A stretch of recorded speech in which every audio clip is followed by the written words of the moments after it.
9th standard മാത്സിലെ മൂന്നാമത്തെ ചാപ്റ്ററായ parallel lines എന്ന ചാപ്റ്ററിലെ triangle division എന്നുള്ള പാർട്ടാണ് എക്സ്പ്ലെയിൻ ചെയ്യുന്നത്. ഇവിടെ നമുക്ക് 3 തിയറംസ് പഠിക്കാനുണ്ട്. അതിൽ ഫസ്റ്റത്തെ തിയറാണ് in any triangle a line parallel to one of the sides cuts the other 2 sides in the same ratio. ഒരു ട്രയാങ്കിളിനകത്ത് അതിൻ്റെ ഏതെങ്കിലും ഒരു സൈഡിന് പാരലൽ ആയിട്ട് വരക്കുന്ന ലൈന് ആ ട്രയാങ്കിളിൻ്റെ മറ്റ് 2 സൈഡുകളെയും സെയിം റേഷ്യോയിൽ കട്ട് ചെയ്യും. ഇവിടെ ഇപ്പോൾ ഒരു ട്രയാങ്കിൾ വരച്ചിട്ടുണ്ടല്ലോ, ട്രയാങ്കിൾ ABC. ഇതിൽ BCക്ക് പാരലലായിട്ട് ഈ ട്രയാങ്കിളിനകത്ത് ഒരു ലൈന് വരച്ചിട്ടുണ്ട് MN. അപ്പോൾ ഈ തിയറം പറയുന്നത് ഈ MN എന്ത് ചെയ്യും, ഈ മറ്റ് 2 സൈഡുകൾ ABയെയും ACയെയും സെയിം റേഷ്യോയിൽ കട്ട് ചെയ്യും. ഇവിടെ നമ്മൾ AM is equal to Pയും MB is equal to Qയും AN is equal to Rഉം NC is equal to Sഉം കൊടുക്കുകയാണെന്നുണ്ടെങ്കിൽ ഈ തിയറം വെച്ച് പറയുമ്പം ഈ P/Q is equal to എന്തായിരിക്കും, R/S or P is to Q is equal to R is to S. അതാണ് ഈ theorem പറയുന്നത്. ഒരു ട്രയാങ്കിളിനകത്ത് ഒരു സൈഡിന് പാരലൽ ആയിട്ട് വരക്കുന്ന ലൈന് മറ്റ് 2 സൈഡ്സുകളെയും സെയിം റേഷ്യോയിൽ കട്ട് ചെയ്യും. ഇവിടെ നമ്മൾ എ എന്നുള്ള വെർട്ടെക്സിലൂടെ ഒരു പാരലൽ ലൈനും കൂടെ വരക്കുകയാണെന്നുണ്ടെങ്കിൽ ഇവിടെ നമുക്ക് 3 പാരലൽ ലൈൻസ് കാണാലോ. ഈ BCയും MNഉം പിന്നെ ഈ എയിലൂടെയുള്ള പാരലൽ ലൈനും. ഈ 3 പാരലൽ ലൈൻസിനെയും കട്ട് ചെയ്ത് പോകുന്ന 2 ലൈൻസ് അല്ലേ ഈ ABയും ACയും. നമ്മൾ ഫസ്റ്റ് പാർട്ടിൽ പഠിച്ചിട്ടുണ്ടല്ലോ, 3 or more parallel lines cuts any 2 lines in same ratio. Same സംഭവമാണ് ഇവിടെ നമ്മൾ എന്ത് ചെയ്തു, ഈ ട്രയാങ്കിളിനകത്ത് ഇവിടെ ഒരു പാരലൽ ലൈന് വരച്ചു. ഇനി ഇത് ബേസ് ചെയ്തിട്ടുള്ള ഒരു എക്സാമ്പിൾ ക്വസ്റ്റ്യൻ നോക്കാം. ഇവിടെ നമുക്കൊരു ട്രയാങ്കിൾ കാണാം. ഇവിടെ ഈ ട്രയാങ്കിളിനകത്ത് ഈ ലൈൻ എന്താണ്, ഇതിൽ ഈ സൈഡിന് പാരലലാണ്. അപ്പോൾ അതെന്ത് ചെയ്യും, ഈ 2 സൈഡിനെയും സെയിം റേഷ്യോയിൽ കട്ട് ചെയ്യുമല്ലോ. അപ്പോൾ നമുക്ക് ഇവിടെ കണ്ടുപിടിക്കേണ്ടത് ഈ റൈറ്റ് സൈഡ് ഡിവൈഡ് ചെയ്തിട്ടുള്ള റേഷ്യോ കണ്ടുപിടിക്കണം. എങ്ങനെ കണ്ടുപിടിക്കാം, ഇവിടെ നോക്കൂ, ലെഫ്റ്റ് സൈഡ് ഡിവൈഡ് ചെയ്തിട്ടുള്ള റേഷ്യോ നമുക്ക് കണ്ടുപിടിക്കാമല്ലോ. ഇവിടുത്തെ ചെറിയ പീസിൻ്റെ ലെങ്ത് 2 സെൻറ്റിമീറ്റർ ആണ്, ടോട്ടൽ സൈഡിൻ്റെ ലെങ്ത് 6 സെൻറ്റിമീറ്റർ ആണ്. അപ്പോൾ ഈ വലിയ പീസിൻ്റെ ലെങ്ത് എത്രയായിരിക്കും, 6 - 2 അല്ലേ, ദാറ്റ് ഈസ് 4 സെൻറ്റിമീറ്റർ ആണല്ലോ ഉണ്ടാവുക. ഇനി ഇവിടുത്തെ റേഷ്യോ കിട്ടിക്കഴിഞ്ഞാൽ നമുക്ക് ഇവിടുത്തെ റേഷ്യോ കണ്ടുപിടിക്കാമല്ലോ. സോ ലെഫ്റ്റ് സൈഡിൻ്റെ റേഷ്യോ എന്താണ്, ratio of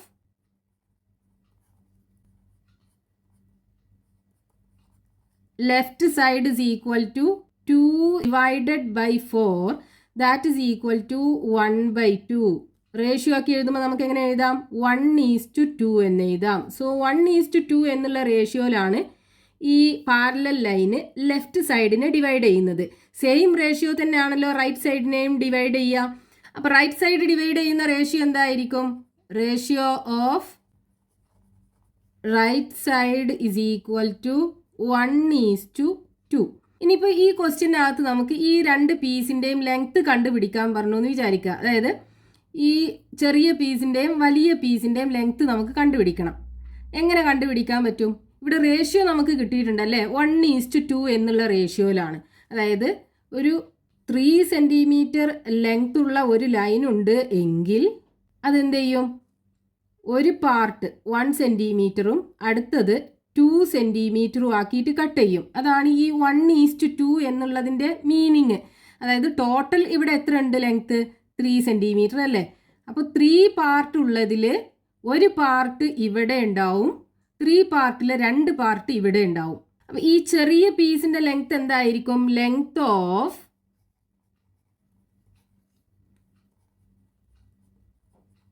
shorter piece is equal to 3 പാർട്ടിൽ ഒരു പാർട്ട് അല്ലേ. അപ്പോൾ 3 പാർട്ടിൽ ഒരു പാർട്ട് 1/3 ഓഫ് ടോട്ടൽ എത്രയുണ്ട്, 4.5 ഉണ്ടല്ലോ. സോ ഇൻറ്റു 4.5, 4.5ൻ്റെ 1/3 പാർട്ട് ഈ ചെറിയ പീസാണ്. That is equal to 4.5 divided by 3 ചെയ്യുമ്പം 4ൽ 3 ഒരു പ്രാവശ്യം 1.5 കിട്ടും. സോ 1.5 സെൻറ്റിമീറ്റർ ആണ് ഈ ചെറിയ പീസിൻ്റെ ലെങ്ത്ത്, 1.5 സെൻറ്റിമീറ്റർ. ഇനി ഈ വലിയ പീസിൻ്റെ ലെങ്ത്ത് എന്തായിരിക്കും, length of longer piece is equal to 3 equal part ആക്കിയതിൽ 2 പാർട്ട് അല്ലേ, ദാറ്റ് ഈസ് 2/3 ഓഫ് ടോട്ടൽ എത്ര ഉണ്ട് 4.5. അതായത് 4.5നെ 3 ഈക്വൽ പാർട്ട് ആക്കി കഴിഞ്ഞാൽ അതിൽ 2 പാർട്ട് എന്താണ് ഈ ലോങ്ങർ പീസിന്റെ ലെങ്ത് ആണ്. ദാറ്റ്സ് ഈക്വൽ ടു 2 × 45 90 ആണ്. അപ്പൊ 2 × 4.5 9 ആയിരിക്കും ഉണ്ടാവുക. So 9/3 that's equal to 3 centimetre. അപ്പോൾ ഈ ലോങ്ങർ പീസിന്റെ ലെങ്ത് 3 സെന്റിമീറ്ററും ബാക്കി ഈ ചെറിയ പീസിന്റെ ലെങ്ത് 1.5 സെന്റിമീറ്ററും രണ്ടും കൂടെ ആഡ് ചെയ്താൽ 4.5 സെന്റിമീറ്റർ അല്ലേ. ഇവിടെ ഈ ട്രയാങ്കിളിനകത്ത് ഇവിടെ രണ്ട് പീസുകളുടെയും ലെങ്ത്തുകൾ എന്താണ് 1/3 പാർട്ട് ഓഫ് ടോട്ടൽ ലെങ്ത്. ഇവിടെയാണെന്നുണ്ടെങ്കിൽ 2/3 പാർട്ട് ഓഫ് ടോട്ടൽ ലെങ്ത്. ഇനി നമ്മൾ ലെഫ്റ്റ് സൈഡിലേക്ക് വരികയാണെന്നുണ്ടെങ്കിൽ ഇവിടുത്തെ പീസിന്റെ ലെങ്ത് എന്താണ് അതേപോലെ തന്നെ അല്ലേ ഈ 1/3 പാർട്ട് ഓഫ് 6 ആണല്ലോ 2 എന്ന് പറയുന്നത്. 1/3 × 6 എന്ന് പറയുമ്പോൾ 2 ആണല്ലോ, അതായത് 2 സെന്റിമീറ്റർ. അപ്പൊ ഈ മുകളിലത്തെ പാർട്ട് 1/3 പാർട്ട് ഓഫ് ഈ 6 സെന്റിമീറ്ററും ഈ താഴത്തെ ലോങ്ങർ പീസ് എന്ന് പറയുന്നത് 2/3 പാർട്ട് ഓഫ് 6 ആണ്. അപ്പൊ ഈ രണ്ട് സൈഡിലും സെയിം ആയിട്ടാണ് ഈ പാരലൽ ലൈന് കട്ട് ചെയ്യുന്നത്. അതിൽ നിന്നാണ് രണ്ടാമത്തെ തിയറം ഫോം ചെയ്തിട്ടുള്ളത്. In any triangle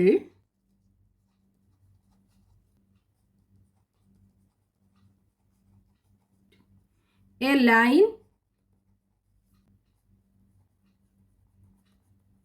parallel to one side cuts the other two sides into the same parts. In any triangle, a line parallel to one side cuts the other two sides into the same parts. അതായത് ഏതൊരു ട്രയാങ്കിളിനകത്തും ഒരു സൈഡിന് parallel ആയിട്ട് വരക്കുന്ന line മറ്റ് രണ്ട് സൈഡുകളെയും same പാർട്ടുകളാക്കിയിട്ട് cut ചെയ്യും. ഇവിടെ നോക്കൂ, ഈ ട്രയാങ്കിളിനകത്ത് ഈ ചെറിയ പീസുകളുടെ ലെങ്ത് എന്താണ് 1/3 പാർട്ട് ഓഫ് ടോട്ടൽ ലെങ്ത് അല്ലേ രണ്ട് സൈഡിലും. അതേപോലെ ഈ വലിയ പീസുകളുടെ ലെങ്തോ 2/3 പാർട്ട് ഓഫ് ടോട്ടൽ ലെങ്ത് ആണ്. ഈ രണ്ടാമത്തെ തിയറം പറഞ്ഞപ്പോൾ അത് പാർട്ടുകളാക്കിയിട്ട് പറഞ്ഞു. ഫസ്റ്റത്തെ തിയറത്തിൽ റേഷ്യോ ആയിട്ടും പറഞ്ഞു. രണ്ടും സംഭവം സെയിം ആണ് കേട്ടോ. ഇനി ഇത് ജനറൽ ആയിട്ട് നമ്മൾ പറയുകയാണെന്നുണ്ടെങ്കിൽ ഈ ടോട്ടൽ ലെങ്ത് എയും ഈ ടോട്ടൽ ലെങ്ത് ബിയും ആക്കിയിട്ട് എടുത്തിട്ട് ഈ ട്രയാങ്കിളിനകത്ത് വരച്ച് കാണിക്കാം. ഈ ടോട്ടൽ ലെങ്ത് എയും ഈ ടോട്ടൽ ലെങ്ത് ബിയും ആണെന്നുണ്ടെങ്കിൽ നമുക്ക് എങ്ങനെ പറയാം? P/A equal to R/B. അതേപോലെ അടുത്തതും ഫോം ചെയ്യാലോ. Q/A is equal to S/P. ഇനി നമുക്ക് മൂന്നാമത് പഠിക്കാനുള്ള തിയറം ഈ തിയറത്തിന് ഓപ്പോസിറ്റ് ആയിട്ടുള്ള തിയറാണ്. നമ്മളിപ്പോൾ എന്താ പഠിച്ചത്? ഒരു ട്രയാങ്കിളിന്റെ ഒരു സൈഡിന് പാരലൽ ആയിട്ട് വരക്കുന്ന ലൈന് ആ ട്രയാങ്കിളിന്റെ മറ്റ് രണ്ട് സൈഡുകളെയും സെയിം റേഷ്യോയിൽ കട്ട് ചെയ്യും അല്ലേ. ഇനിയിപ്പോൾ നമ്മൾ നേരെ ഇൻവേഴ്സ് ആക്കി പറയാം. ഇവിടെ ഒരു ലൈന് നമ്മൾ വരച്ചിട്ടുണ്ട്. ആ ലൈൻ എന്ത് ചെയ്യുന്നു? ഈ രണ്ട് സൈഡുകളെയും സെയിം റേഷ്യോയിൽ കട്ട് ചെയ്യുന്നുണ്ട് എങ്കിൽ ഈ സൈഡ്, മൂന്നാമത്തെ സൈഡ് എന്തായിരിക്കും? നമ്മൾ വരച്ച ലൈനിന് പാരലൽ ആയിരിക്കും. അപ്പൊ മൂന്നാമത്തെ തിയറം നമുക്ക് എങ്ങനെ പറയാം? In any triangle a line dividing two sides in the same ratio is parallel to the third side. ഒരു ട്രയാങ്കിളിനകത്ത് ഒരു ലൈന് അതിന്റെ രണ്ട് സൈഡുകളെ സെയിം റേഷ്യോയിൽ കട്ട് ചെയ്യുന്നുണ്ട് എങ്കിൽ ആ ലൈന് മൂന്നാമത്തെ സൈഡിന് പാരലൽ ആയിരിക്കും. അപ്പൊ ഈ മൂന്ന് തിയറംസ് ആണ് നമുക്ക് ട്രയാങ്കിൾ ഡിവിഷൻ എന്ന സെക്ഷനിൽ പഠിക്കാനുള്ളത്. ഇനി ഈ പാർട്ടിൽ ടെക്സ്റ്റ് ബുക്കിൽ കൊടുത്തിട്ടുള്ള എക്സസൈസ് ക്വസ്റ്റ്യൻസ് നമുക്ക് നെക്സ്റ്റ് വീഡിയോയിൽ എക്സ്പ്ലെയിൻ ചെയ്യാം.